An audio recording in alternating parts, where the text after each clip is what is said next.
tentang takziah, bicaranya kita itu babnya mati. Mati al-maut wa ahwalihi, mati dan bagaimana tahapan-tahapan menuju kematian. Semua kita ini camat, betul Pak? Calon mayat, calon mati. Tidak ada kita, semua agama menyatakan bahwasanya kehidupan dunia ini kehidupan yang sementara. Agama apapun, semua meyakini bahwasanya kematian itu pasti ada. Ya, dan akhirat pasti ada. Maka kenapa kita datang di acara takziah? Kita ingat mati, bapak-bapak, ibu-ibu. Mati ini biasa sekali terjadi.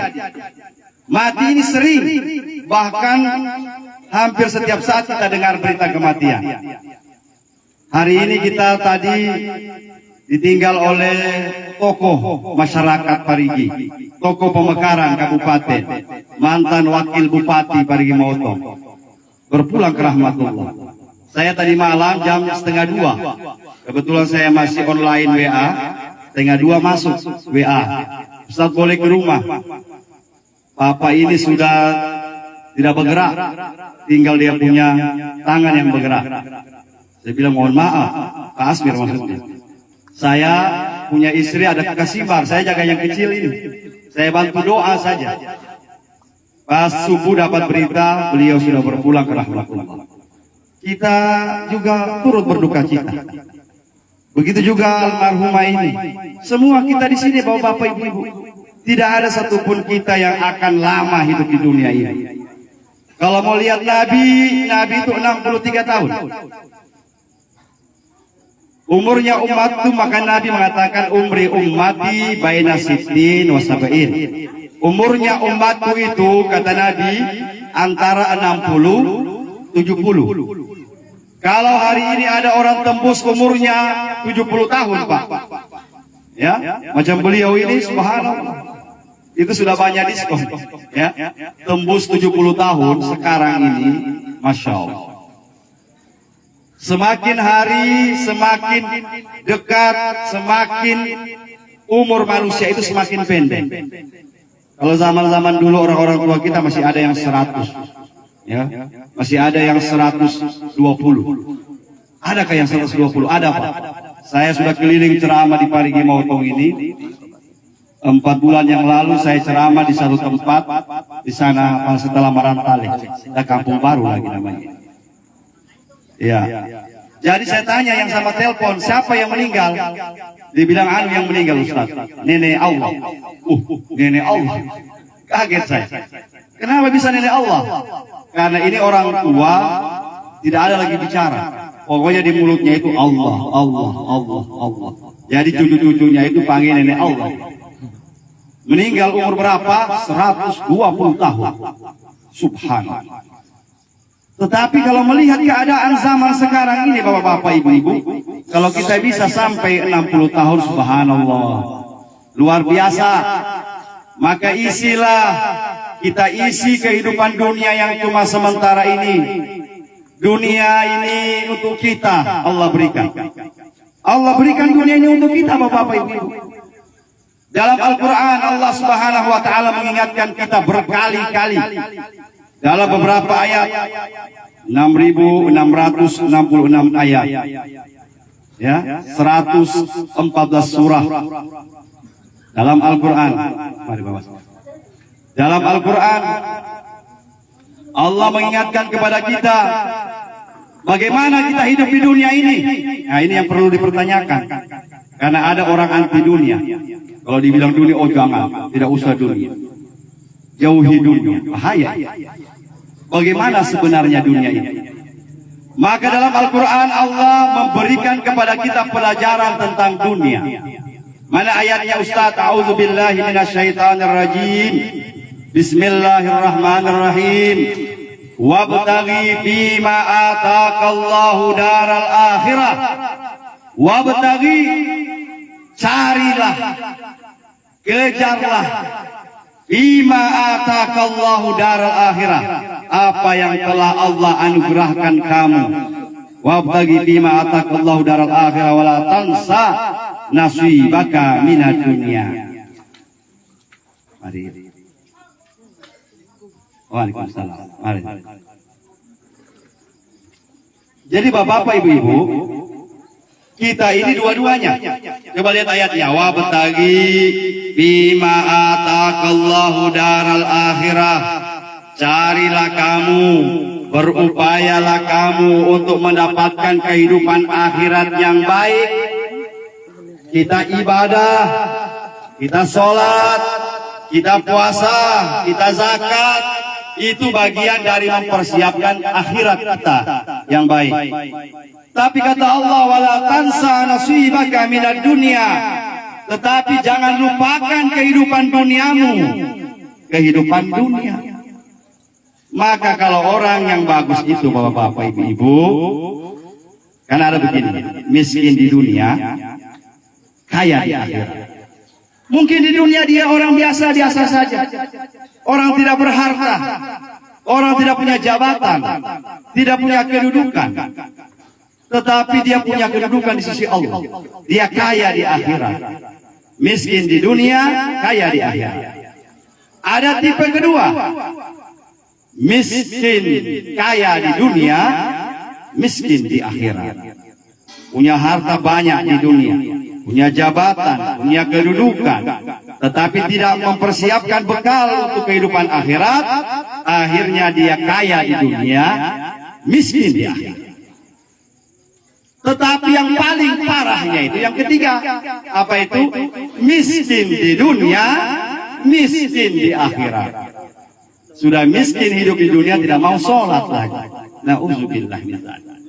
Ya, sudah miskin, tidak punya harta, tidak punya jabatan, tidak mau ibadah sama Allah. Ini manusia yang merugi, bapak-bapak, ibu-ibu. Oleh karenanya Allah ingatkan, wala tansa nasibaka minad dunya. Dunia ini kita punya, Pak. Kita. Allah jadikan kita ini mengelola dunia. Jangan kita dibawa oleh dunia, tetapi dunia yang kita kelola. Kita atur ini dunia supaya bagus. Karena kita khalifatan fil ardh. Manusia ini adalah pemimpinnya seluruh makhluk yang ada di dunia ini. Kita adalah khalifah. Kita adalah pemimpin dunia ini. Oleh karenanya, walau dalam ayatnya, wabtaghi fima ataqallahu daral akhirah wa la tansa nasibaka minad dunya wa ahsin kama ahsanallahu ilaik wa la tabghil fasada fil ardh. Allah berikan kepada kita dunia ini, tapi dijaga, bapak-bapak, ibu-ibu. Dijaga dunia ini, jangan sampai dirusaki. Jangan pemberian Allah ini tumbuh-tumbuhan kita tebang sembarangan. Makanya tidak boleh hukumnya dalam agama, bapak-bapak, menebang sesuatu yang tidak ada manfaat. Contoh, ada tumbuh-tumbuhan sekitar rumah kita. Kecuali tumbuh-tumbuhan itu mungkin ada mudaratnya, misalnya pala uang, gatal, boleh dikasih hancur, ya. Atau tempat-tempat lain. Tetapi kalau dia macam bunga-bunga ini, Pak, kalau dia memang tidak ada fungsinya untuk kita, tidak boleh ditebang sembarangan. Nabi ajarkan kepada kita, bahkan dalam keadaan perang. Bayangkan, Pak, Nabi pergi perang melawan orang jahiliyah. Apa pesannya Nabi? Pasukan perang, kamu cuma berperang, jangan bunuh hewan, ya, jangan potong tumbuh-tumbuhan. Kalau kita tidak, kalau pegang parang di tangan, habis semua kita bagi. Jadi kasih bersih semua saja. Mungkin saja tumbuh-tumbuhan itu tempat-tempatnya binatang untuk istirahat. Mungkin saja sarang-sarang. Kita tidak boleh rusaki. Wala tabghil fasada fil ardh. Kalau kita kasih rusak di dunia, Pak, saya mencerita. Sebelum ada kita di dunia ini, ada makhluk Allah sebelum kita. Ini jarang dibahas. Mana dalilnya, Ustaz? Coba kita lihat dalam Al-Quran. Ketika Allah ingin menciptakan Nabi Adam, nenek moyang kita, manusia pertama. Ketika Allah mau menciptakan, Allah berfirman sama malaikat. Ya, katanya, wahai malaikat, aku akan ciptakan makhluk yang bernama manusia. Maka saat itu seluruh malaikat protes sama Allah. Mereka protes sama Allah. Apa mereka mengatakan? Ya Rabb, kenapa lagi engkau ciptakan makhluk. Wa nusabbi apa yang akan menumpahkan darah. Wa nusabbihu bihamdika wa nuqaddisu lak. Sementara kami sudah bertasbih kepadamu, sudah mensucikan engkau. Pertanyaannya menurut ahli tafsir, dari mana malaikat tahu bahwa kita ini manusia akan merusaki bumi ini? Dari mana mereka tahu sementara kita belum ada? Nabi Adam saja itu baru mau diciptakan oleh Allah Subhanahu wa taala. Maka para ahli tafsir mengatakan malaikat itu mengetahui dari makhluk-makhluk sebelum kita. Jadi bukan kita yang pertama menempati dunia ini, Bapak-bapak Ibu. Ada makhluk Allah yang lain. Pertama, ulama mengatakan namanya Jan. Ya, itu makhluk Allah pertama. Akhirnya mereka berbuat kerusakan. Mereka kasih rusak dunia ini. Mereka saling menumpahkan darah, saling bunuh dan sebagainya. Akhirnya Allah musnahkan Jan ini. Ya. Kemudian apa lagi? Bam. Setelah itu apa lagi yang ketiga? Jin. Jadi bam, jin, jan dan jin. Ada jin. Kalau film jin dan jun tidak ada jin. Yang ada itu bam, kemudian jan, kemudian jin. Jin ini masih ada sampai sekarang. Hati-hati kalau Bapak Ibu. Jin ini jumlahnya 10 kali lipat dari manusia. Kalau kita dalam rumah ini ada 10 orang, berarti ada jin 100 di dalam. Paten, semua rumah ini pasti ada penjaganya. Ya, cuma kita tidak boleh, hukumnya itu kita kalau penjaga rumah ini kita kasih makan. Jangan, biar saja begitu. Kita berdampingan hidup. Apa namanya jin itu? Jin itu bahasa Arab artinya sesuatu yang tidak nampak dengan mata. Kalau ins, bahasa Arab artinya yang nampak, maka kita manusia kuliah. Tapi kalau jin, tidak bisa dilihat. Maka kalau ada orang yang mengatakan dia lihat jin dengan wujud aslinya, pampoho, topodah. Tidak bisa jin dilihat, kecuali jin menyerupai. Jin itu tidak bisa dilihat langsung. Karena Allah sudah nyatakan bahwa jin itu makhluk yang tidak bisa ditatap oleh mata kita. Maka jin itu kadang menyerupai. Satu, jin itu sering menyerupai sesuatu dengan warna hitam. Contoh, kalau ada ular masuk ke rumah kita, apalagi dia ular hitam, itu jangan langsung dibunuh. Dibiarkan dulu, asal dia tidak menggigit, biarkan dulu. Bisa saja jin. Bisa saja itu jelmaan jin. Ya, itu yang pertama. Kedua, jin ini sering menjelma menjadi anjing hitam. Ingat, anjing hitam. Tapi kalau anjing itu kita tidak kenal. Kalau anjingnya kita tahu, anjingnya oma sana. Jangan bilang jin, jangan. Anjing tiba-tiba di kampung itu tidak ada anjing, ya. Tiba-tiba dia ada. Siapa punya anjing? Nah, bapak-bapak, ibu-ibu kaum muslimin muslimat yang dirahmati Allah. Berikutnya, setelah manusia ini diciptakan oleh Allah, diberi tugas menjaga dunia ini. Kalau kita tidak jaga dunia ini, Pak, kita tidak tahu. Allah akan hancurkan kita. Allah akan hancurkan. Ya. Bisa saja kita diganti dengan makhluk lain. Mungkin makhluk yang dari luar angkasa. Siapa itu, alien apa? Mungkin orang lagi yang punya dunia. Oleh karenanya, ayo di ceramah-ceramah begini semua kita diajarkan, ayo menjaga dunia ini dengan sebaik-baiknya. Ibadah kita kepada Allah, jangan lupakan dunia kita. Berikutnya tentang mati. Kenapa mati ini terlalu sering ditakuti oleh semua? Sekarang kalau ditanya, Bapak suka mati? Biar dia banyak amalnya, pasti dia ditunduk. Betul? Sekarang siapa mau ditanya semua yang hadir? Siapa yang sudah siap mati? Biar sudah tua, sakit-sakit, pasti dia jangan dulu. Ya, saya masih suka hidup di dunia. Termasuk saya. Kalau saya ditanya mau mati, saya jangan dulu. Belum, ya? Kenapa? Mari.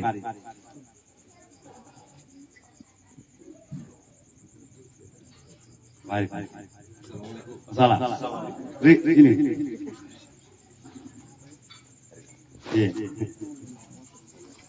Iya. Ya. Kenapa menjadi alasan orang itu takut dengan kematian? Alasan pertama, Bapak-bapak, Ibu-ibu, karena kematian itu perjalanan yang kita belum tahu ke sana. Kita ini manusia belum tahu apa tahapan-tahapan yang akan kita alami di alam kubur. Setelah kita masuk di alam kubur, kita mau apa? Apa yang kita bikin? Bagaimana keadaan kita di sana?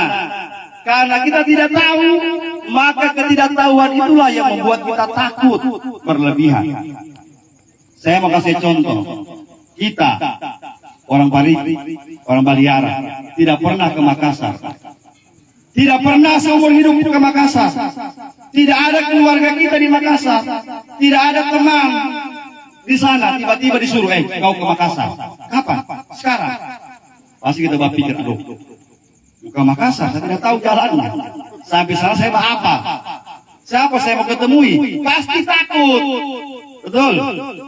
Tetapi kalau orang yang sudah punya keluarga di Makassar, sering ke Makassar, dia tidak takut lagi. Biar sendiri-sendiri. Ya. Kenapa? Karena dia tahu, dia cinta. Pertanyaannya sekarang orang, kenapa takut mati? Kecintaan kepada Allah masih kurang. Maka semua kita ini takut mati. Tetapi rasa takut mati ini macam-macam. Ada yang 70%, ya, takut mati, bahaya. Dengar pengumuman di masjid, langsung bikin air gula dulu. Ketakutan sekali. Semua orang takut mati, semua. Cuma dia punya serum beda-beda. Ya. Seperti yang saya sampaikan di awal tadi. Kalau kecintaan kita kepada Allah semakin besar, maka ketakutan kita terhadap mati semakin kecil. Kita mau kasih contoh. Tempat gelap. Gelap, tidak ada pohon, tidak ada penerangan sedikit pun. Tetapi kalau bersama orang yang kita cintai, nah yang gelap-gelap itu orang cari. Orang tua. Coba disuruh gelap. Gelap kesana. Tapi coba anak muda lagi pacaran, yang galap orang cari. Betul? Kenapa? Karena bersama orang yang dicintai. Jadi kalau kita ingin mati, kita ini sukses, insya Allah, tingkatkan cinta sama Allah. Tingkatkan cinta sama Allah. Mati itu satu saja. Imam Syafi'i mengatakan, tanawwa'atil asbabu wal maut wahidu. Bermacam-macam sebab mati, tetapi mati itu cuma satu. Apa yang satu? Rasanya. Orang yang mati di tempat tidur, mati di jalan, mati di laut, mati dari atas udara, rasanya sama. Ada orang tanya, bagaimana itu Ustaz, orang yang jatuh dari atas pesawat, tinggal debunya, apakah tidak mengalami sakaratul maut? Wallahu a'lam. Bagaimana sakaratul mautnya Allah yang tahu. Yang jelasnya disampaikan semua orang dapat sakaratul maut. Ya? Biarpun mati cepat seperti itu. Jadi jangan kita bilang kalau ada orang mati di jalan, mati tenggelam, mati begini, oh matinya tidak ada sakaratul maut. Tetap ada, Bapak. Rasanya mati tetap sama rasanya, sakitnya pun sama. Ini yang harus kita ingat. Bahkan ulama mengajarkan kepada kita, mutu qabla antamutu. Matilah kamu sebelum kamu mati. Nah, bagaimana maksudnya? Karena maksudnya mati itu menurut ulama dalam kitab Tanwirul Qulub, Syekh Hamid Al-Qurdi mengatakan mati itu ada empat. Mati itu ada empat dalam kitab Tanwirul Qulub menurut Syekh Hamid Al-Qurdi. Maksudnya apa empat mati? Istilahnya. Pertama disebut dengan apa? Pertama disebut dengan mautut sawah. Mati hitam. Bagaimana lagi? Ada kedua mautul ahbar, mati merah. Yang ketiga mautul abyad, mati putih. Yang keempat mautul ahmar, arzak, mati hijau. Empat mati. Sebelum saya jelaskan, waktu saya jelaskan masalah ini di Toboli, Ustaz Kalibamba, Ya saya datang sini ceramah. Kali Bapak bilang, kurang itu Ustaz, harusnya 5. Ya, tidak, yang saya baca di kitab 4 saja. Tidak 5. Saya kira barangkali yang bilang mati atau mati apa. Ternyata dia mati kudu saja. Ustaz kali Bapak, saya begitu saya tanya apa itu mati kudu, dia tahu juga jawab. Ya cuma bilang mati kudu. Ya. Main-main, namanya dia lucu. Pertama, apa itu mati merah? Kenapa kita disuruh oleh ulama matikan dirimu sebelum engkau mati? Mati merah itu adalah mematikan nafsu yang ada dalam diri kita. Nafsu itu diibaratkan panas. Elemennya api. Maka api itu warna merah. Semakin besar emosi kita, semakin besar nafsu kita, maka susah kehidupan kita, Bapak-Bapak. Ada seorang sahabat. Dia datang sama Nabi. Lalu dia katakan, ya Rasulullah, berikan saya satu amalan. Amalan ini saya satu saja, yang banyak-banyak. Dengan amalan ini saya bisa masuk surga. Coba Pak. Ada seorang sahabat tidak mau sembahyang, tidak mau berpuasa. Dia bilang sama Rasulullah, berikan saya satu amalan yang menyebabkan saya masuk surga. Kata Nabi, cuma satu saja. Maka Nabi mengatakan, la taktab. Mulai sekarang jangan kau marah. Jangan marah. Kalau kau tidak marah, insya Allah kau masuk surga. Ternyata pernyataan Nabi ini langsung diuji. Begitu pulang ke rumah dia, istrinya marah. Karena terlambat datang. Padahal dia kalau istrinya marah, dia pasti lebih marah lagi. Tapi dia ingat pesan Nabi tadi, jangan marah. Lihat tahan, jangan marah. Sabar kau dada. Saya tadi sudah bilang Nabi jangan marah, ya. Anaknya bikin kelakuan, dia tahan emosinya. Pokoknya semua jangan, akhirnya dia selamat. Oh, berarti dalam agama kita tidak boleh marah. Begini Pak, ada marah berasal dari setan, ada marah berasal dari Allah. Mana itu?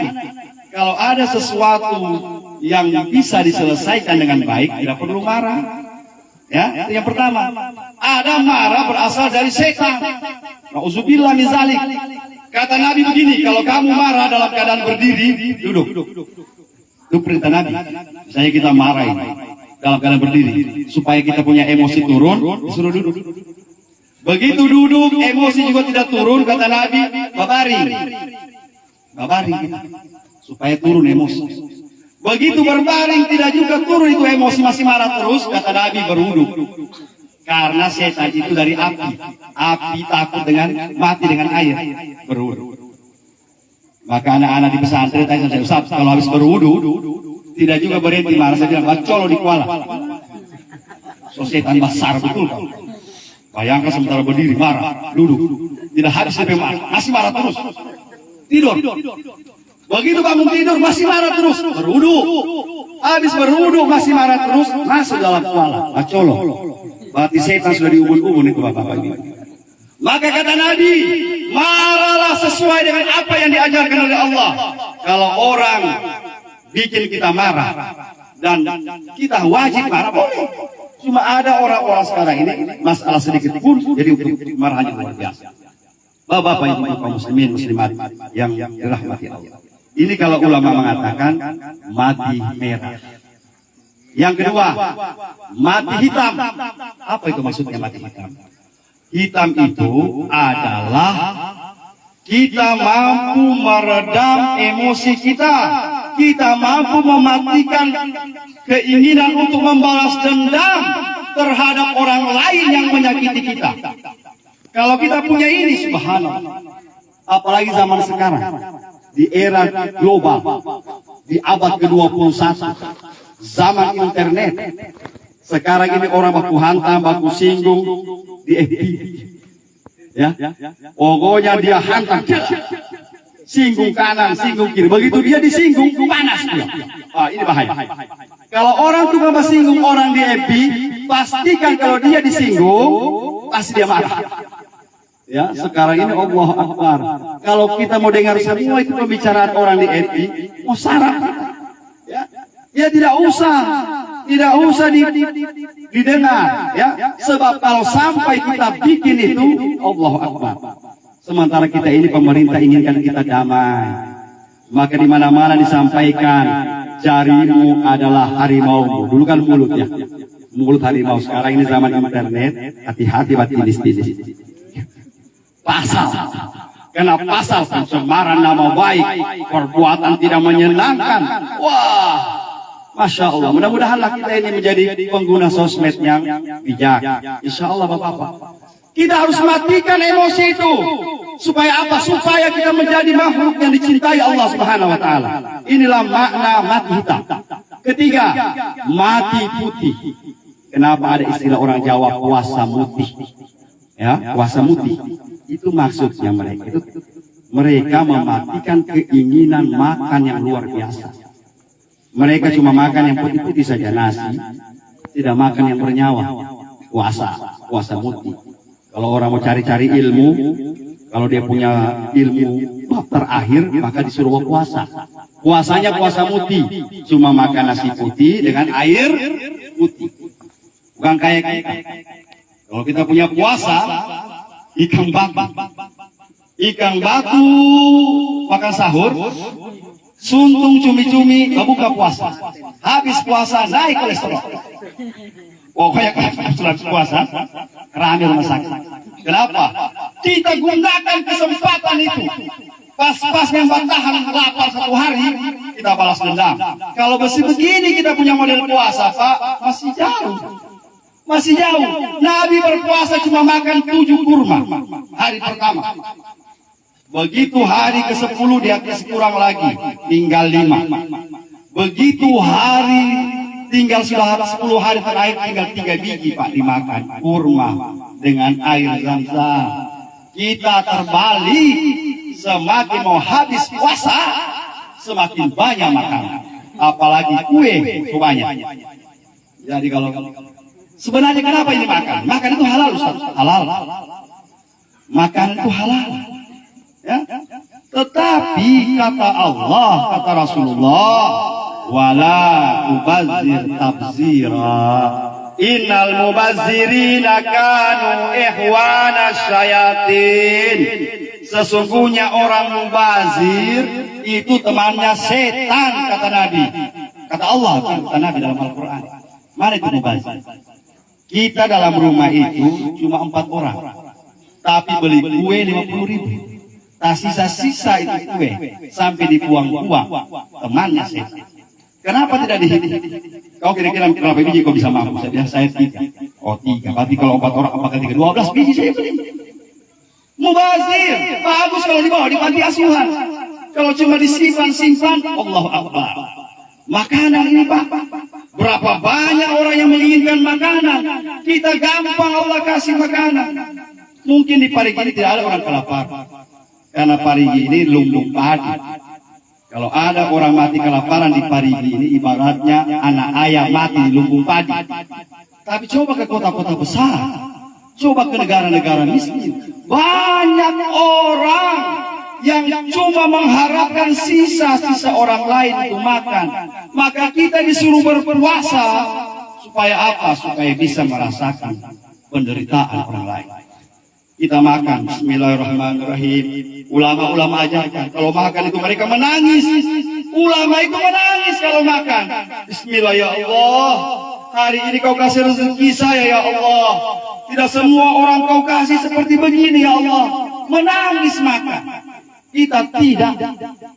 Tapi bukan orang miskin. Begitu makan tidak pakai bismillah, langsung tagih. Pokoknya utuh tobat. Begitu habis makan tidak alhamdulillah. Jadi kenapa kau habis makan tidak alhamdulillah? Dia bilang belum noto gak usah. Kalau dia sudah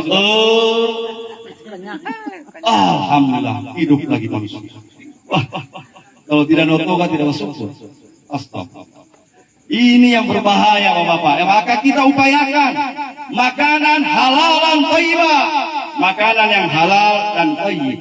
Kata Nabi sallallahu alaihi wasallam, man nabata, barang siapa kullu lahmin, setiap daging yang ada dalam tubuh kita ini, nabata min haramin, berasal dari barang-barang yang haram, annaru aulabi, maka daging itu akan pertama kali dihantam oleh api neraka. Maka kita upayakan, ya, jangan sampai ada barang-barang haram, ya, barang-barang haram yang masuk ke rumah kita. Kalau kita yang sendiri, ya kasih sama anak-anak, ya, jangan sama istri kita. Sudah kita yang nauzubillah. Ini yang matinya mati putih. Yang ketiga, mati hijau. Mati hijau itu apa? Mati hijau adalah mematikan nafsu kita untuk berpakaian yang glamor. Berpakaian dalam agama diatur bapak-bapak, ibu-ibu, ya, maka disebut hijau. Hijau itu warna Islami. Kenapa masjid-masjid dia punya kubah itu hijau? Masjid Nabawi hijau, warna Islam. Ya, warna yang paling bagus warna putih. Kalau ibadah kita Pak, sholat kita upayakan pakai baju putih, putih polos. Kalau sholat ibadah, makanya ibu-ibu sekarang dulu, ibu-ibu zaman dulu dia punya kerudung, kenanya putih semua. Sekarang ini baru ada bunga-bunga, pak strep-strep, pak ijo-ijo, pak ungu-ungu, pak hitam-hitam. Zaman dulu kita punya nenek-nenek, coba tanya orang-orang tua kita masih putih saja. Begitu juga kita orang-orang tua laki-laki kalau pakai sholat, usahakan putih polos. Jangan pakai kaos putih ada tulisan partai. Pilih nomor ini. Jadi Pak orang sholat Allahu Akbar cuma baca yang dibuka. Tidak boleh Pak. Tidak boleh pakai baju sholat itu pakai baju yang ada tulisan. Kenapa? Kalau kita sendiri mungkin. Tapi di belakang kita ini banyak orang yang baru belajar sholat. Banyak orang yang baru masuk di masjid. Kasihan. Tidak ingat Allah, cuma baca yang tidak lupa itu. Maka kita upayakan pakai baju putih. Ya. Duka juga putih. Bagusnya. Ya. Bapak-bapak, ibu-ibu, kalau 4 hal ini kita laksanakan dalam kehidupan kita, insya Allah, mudah-mudahanlah kita akan bisa mutu qabla anta mutu, matikan dirimu sebelum engkau mati. Pak, Ibu, tidak panjang ceramah. Kita ini setiap hari mati.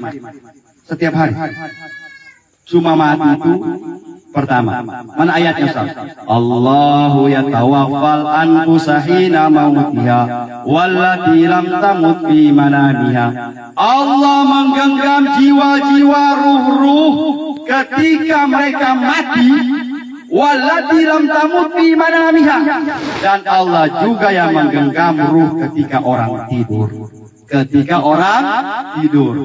Jadi tidur itu mati, ibu-ibu, bapak-bapak, ibu-ibu. Mati.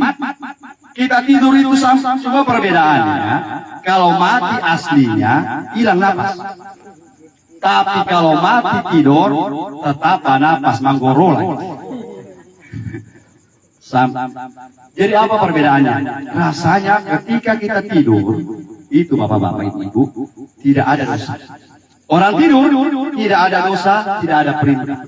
Kata Nabi, Rufi al-kalam an salasin, diangkat catatan, tidak dicatat oleh malaikat 3 orang.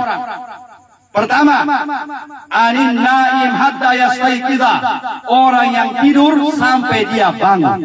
Jadi kalau orang tidur tidak ada dosanya. Sekarang kalau kita menghindari dosa, tidur akan saja. Kenapa tidur? Kalau orang tidur tidak ada dosanya. Biar dia bicara, misalnya dia menggigau, dia fitnah orang, dia bicarakan orang, tapi dia tidur, tidak dicatat sebagai dosa. Begitu juga, tiba-tiba dia tidur ada uang di kantong, dia ambil dengan sama kita, misalnya, tidak dicatat sebagai sedekah. Kenapa? Karena dia tidur.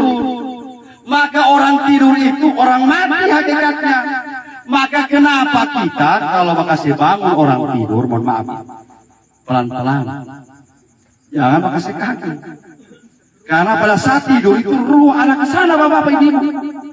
Setengah kesadaran kita itu ruh kita di sana, digenggam oleh Allah, digenggam oleh Allah Subhanahu Wa Taala. Maka kenapa kalau kita tidur ada yang mimpi di Masjidil Haram, ada yang mimpi di Masjid Nabawi, ada yang mimpi berzikir, berarti ruh kita ditaruh Allah di tempat yang baik. Berarti amalan tadi siang bagus, sampai mimpi bagus. Tetapi ada juga orang tidur, dikejar ular, dikejar anjing, dikejar pongko.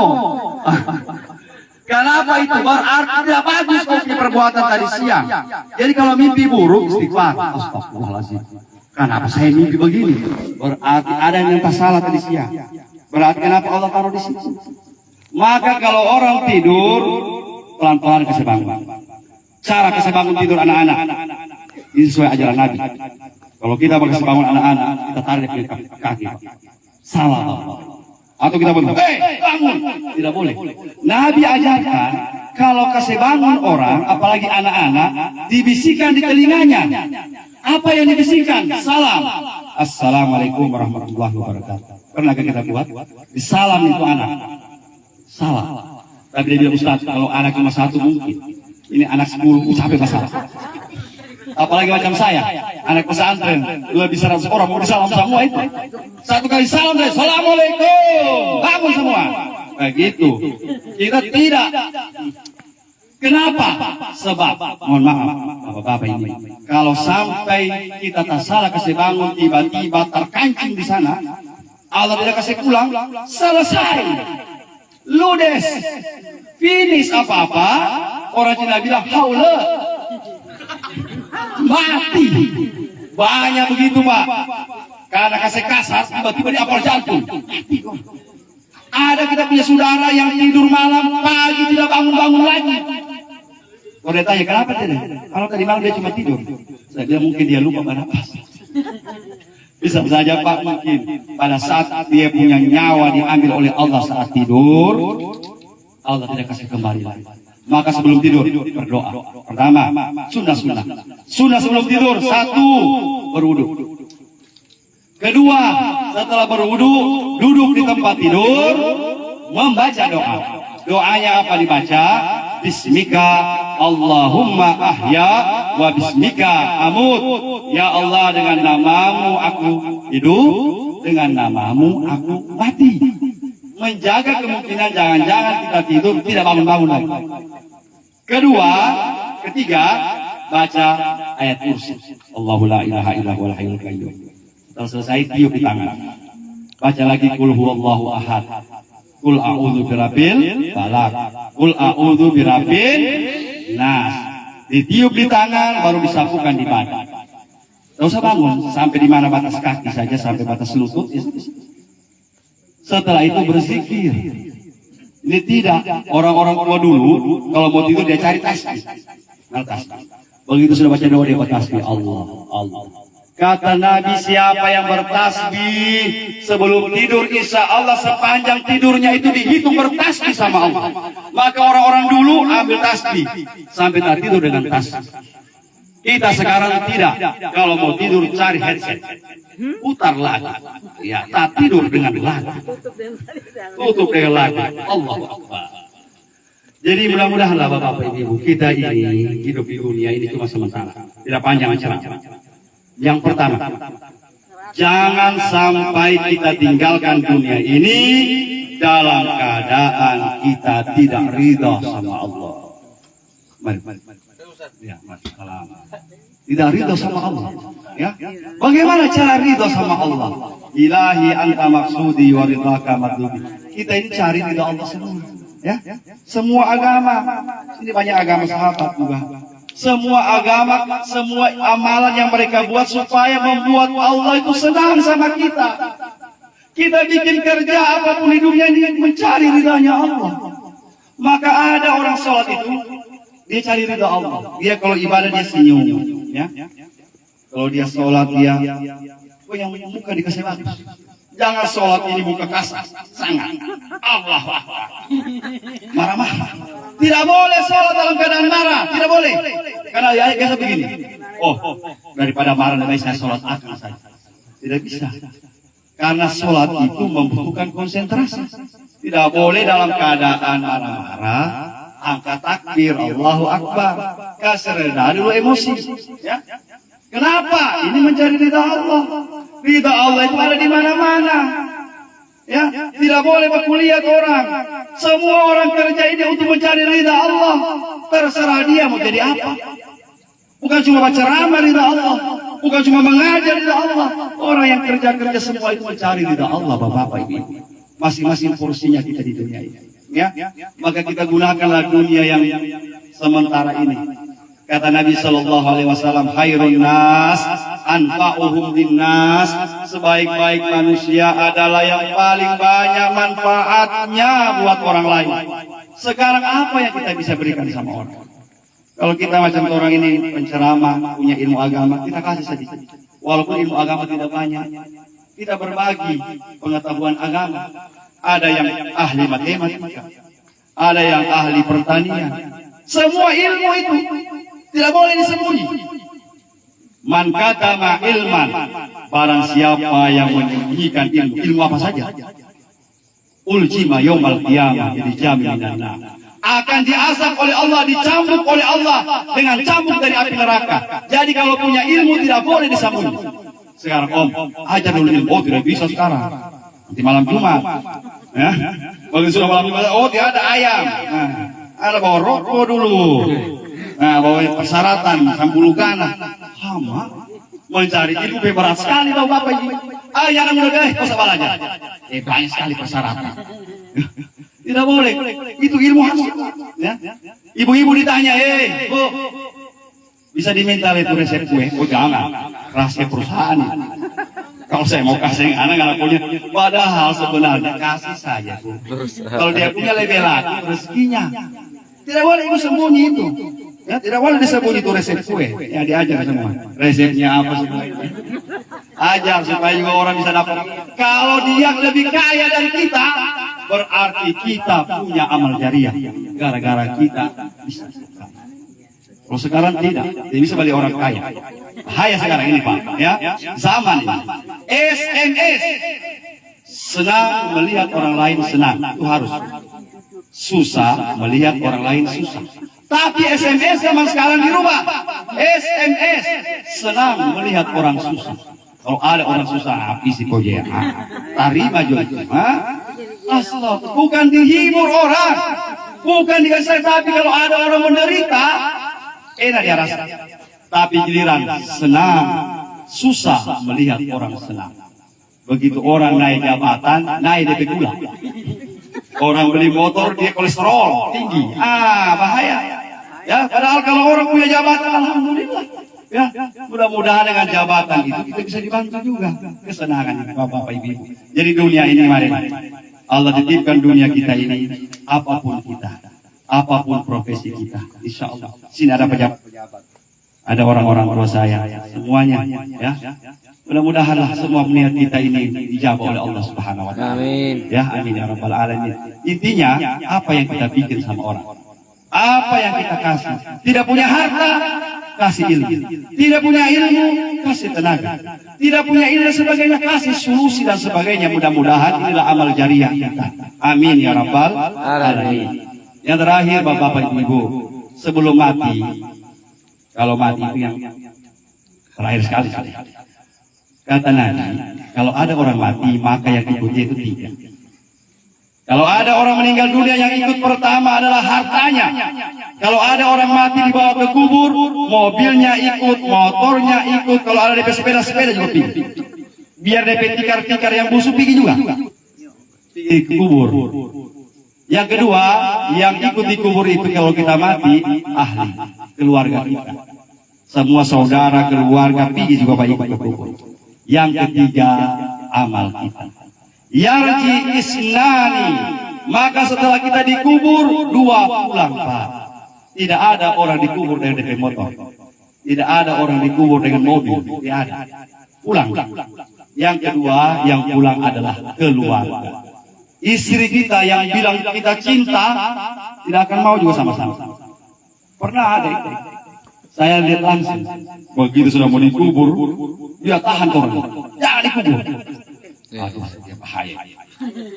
Dia sudah dibawa, terjun dari sebelah. Makanya kenapa itu perempuan maklum pergi ke kubur? Kalau pergi ke kubur itu tidak, sebenarnya perempuan tidak usah. Bagusnya, kenapa? Karena yang ditakut begitu sudah mau disorong skop, dia sudah di dalam. Akhirnya Pak Imam bilang, sudahlah. Kalau memang tidak mau naik, orang kubur sama-sama. Oh, langsung sadar dia naik. Oh, dikubur sama-sama ini. Jadi tidak ada itu istilah yang saya hidup sama mati. Yang ada sekarang ini ada mati saya hidup. Yang betul. Tidak baik iko, bapak-bapak insya Allah. Maka yang menetap amal. Maka mudah-mudahan kita punya amal jariah semua. Berapa pesantren yang kita bantu, berapa masjid yang kita bantu, berapa saudara kita yang kita bantu dengan harta kita, dengan tenaga, dengan pikiran kita, insya Allah. Inilah bapak-bapak ibu-ibu. Sebagai akhir, saya ada pengumuman, ada sunatan masal, ya, sunatan masal, ya, sunatan masal nanti insya Allah. Terus adanya ada anak-anak ibu gratis, karena ini acara kegiatan amal. Kebetulan banyak yang bantu saya, jadi dibuatlah kegiatan itu termasuk Om Lelo, Paisan Lelo, Ibu Longki, ya kalau urusan agama begini, dorong dua ini saya tabrak. Ya saya tabrak, minta apa?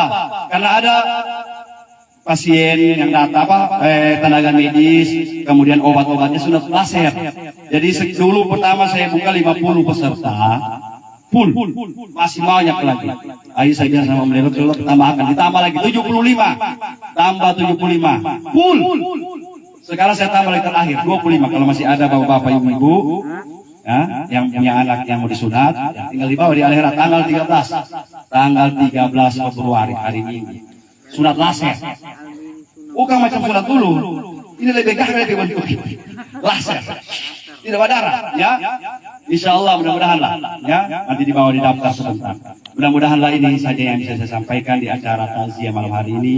Berdoa kepada Allah semoga tante kita ini, nenek kita ini, orang tua kita ini diberikan oleh Allah Subhanahu wa taala, diluaskan kuburannya, amin. Diterima semua amal ibadahnya, diterima semua amal, diampuni semua dosa-dosanya insya Allah. Demikian hal-hal yang bisa saya sampaikan pada acara takziah pada malam hari ini. Mohon maaf kalau ada kurangnya, benarnya datangnya dari Allah. Akhirul kalam, wallahul musta'an. Wassalamualaikum warahmatullahi wabarakatuh.